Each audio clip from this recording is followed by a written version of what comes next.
Hi అందరికీ welcome back to my channel. ఇది mini part నిన్నటిదండి, part 3 అండి. ఇక మేము ధ్వజస్తంభ ప్రతిష్ఠకి అయితే వెళ్ళాం కదా. ఇక ఆ తర్వాత గుడి చుట్టూ ప్రదక్షిణలు అయితే చేసాము.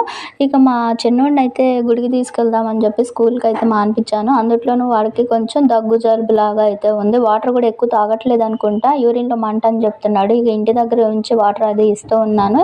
ఇక గుడికి కూడా అయితే తీసుకువెళ్ళాం అనమాట. ఇక గుడి చుట్టూ ప్రదక్షిణ అయితే చేసేసిన తర్వాత ఇక భోజనాల దగ్గరికి అయితే వెళ్ళాము. ఇక భోజనం కూడా చేసేసి ఇక అక్కడ యాగశాల అవన్నీ ఉన్నవి, అవన్నీ కూడా లోపలికి వెళ్ళి చూసి వచ్చిన తర్వాత ఇక భోజనం కూడా చేసుకొని వచ్చేసాము. అసలు ఎంత లేట్ అయిందంటే మామూలుగా 1:30 అయిందనమాట. అక్కడ అదంతా చూసుకొని గుడిలో తెలిసిన వాళ్ళందరినీ పలకరించుకొని భోజనం చేసి ఇంటికి వచ్చేసరికి 2 అయినట్లుంది.